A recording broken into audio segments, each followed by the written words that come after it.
Grabatzen ari garen unean gaueko 11:10 gutxi diren honetan, Ezkurdiak eta Tolosak Peña eta Albizuren aurka urretxun jokatu duten, binakako txapelketa nagusiko 3. jardunaldiko 4. norgehiagokaren analisia egingo dugu. Garaipena Peña eta Albizurentzat izan da 22:10 emaitzarekin eta ondorioz bikote gipuzkoarrak txapelketako 2. puntua eskuratu du eta Peio Etxeberria eta Zabaletarekin berdindu.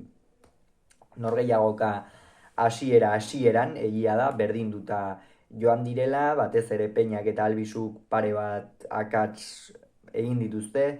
Horrez gain ikusi da Peñaren asmoa zein zen, ez? Sakea frontiserdia baino pixka bat beragotikan atera, hortxe jo, eta Tolosari pilotak gurutzatzea eta azpiraka etortzea hartara Ezkurdiaren bolea ekiditeko. Egia esan, estrategia hasieratik oso garbi izan du eta hori gakoetako bat izan da Peña eta Albizu bikotearentzat. Horrez gain, gero naiz eta bi pilota horiek galdu oso azkar zuzendu dira eta egia dau berritasun bat edo dela, ez? Askotan, Peña eta Albizuk pare bat akatse egiten dituztenean, jada urduri hartzen dira, ezin izaten dioten horre, gaurkoan bai. Gaurkoan, Jonander Albizuk egin duen norgehiagoka antologikoa izan da. Hasiera horretan esan dugu, 3 eta 2 aurreratu direla Ezkurdia eta Tolosa, baina hortikan aurrera da 12 eta 5 ere ipini dira Peña eta Albizu aurretik, eta hemen Albizu ikusgarri bat ikusi dugu, Albizu antologiko bat, pilota asko luzatzen Ezkurdiari, pilota guztiak kentzen, Ezkurdia sartzen zenean oso deseroso sartzen zen, oso deseroso, eta gainera sartzen zen horietan ere Peñari, naiz eta Peñari zabalean jokatzen saiatu, etzion bat ere minik egiten, baina hori esan dugu aukera oso urri batzuetan.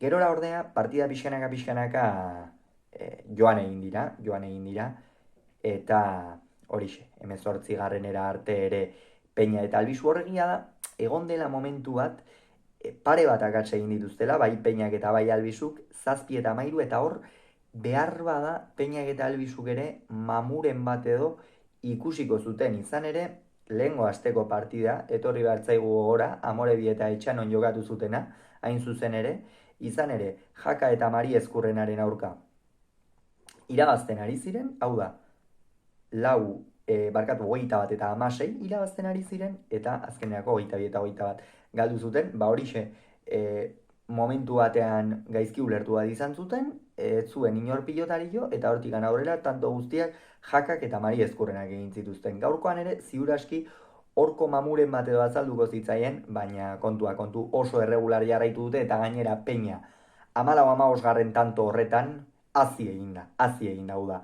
Jada Albizuk asko dominatu datzeko kuadroetan, horrek noski Tolosa nekatzera ekarri du, Tolosak ez du norgehiagoka txarra egin, baina erabat dominatua izan da, Albizuk maila ikusgarriko, goi mailako norgehiagoka jokatu duelako, eta horrek noski gero partida aurrera joan ala, Tolosa ere nekatu egin da, Ezkurdiak ere sartzeko aukera gutxiago, eta hor Peñak erakustaldia eman du, 3 bat erremate edo ikusgarriak egin ditu, hasieran oso ongi defenditu du, behar bada Peñak azkenengo norgehiagoketan ongien defenditu duen norgehiagoka izan da gaurkoan. Horrez gain ere pilota luzatzen gehixeago ikusi dugu Tolosarra, eta benetan gauza positiboak besterik ez daude esateri gaurkoan bikote urdinaren inguruan, eta gorrien inguruan zer esan, gainetikan pasa zaizkiela, ez dago beste hitzik, gainetikan pasa zaizkie, 18 eta 9 eta 8 ere aurretikan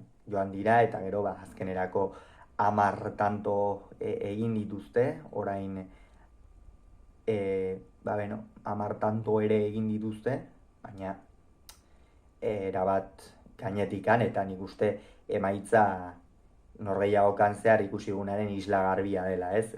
Jonander Albizu atzean oso nagusi, Xabi Tolosa sufritzen, Joseba Ezkurdia ia ezinean, eta Jonander Peña aurreko kuadroetan lehenengo zatian behar badezain beste, baina bigarren zatian jada gozatzen. Hauxe beraz, norgehiagoka honen inguruan esan beharreko guztia esan dugu, 2 punturekin daude Peña eta Albizu, aldiz Ezkurdia eta Tolosa puntu bakarrarekin geratuko dira, lehengo astean Ezkurdiak eta Tolosak Elordi eta Rezustaren aurka galdu ostean, eta Peñak eta Albizu lehen esan dugun bezala, Jaka eta Mari Ezkurrenaren aurka galdu ostean. Hauxe beraz, esan beharreko guztia, Peñak eta Albizuko 22, Ezkurdiak eta Tolosak 10 urretxun, urren arte, agur!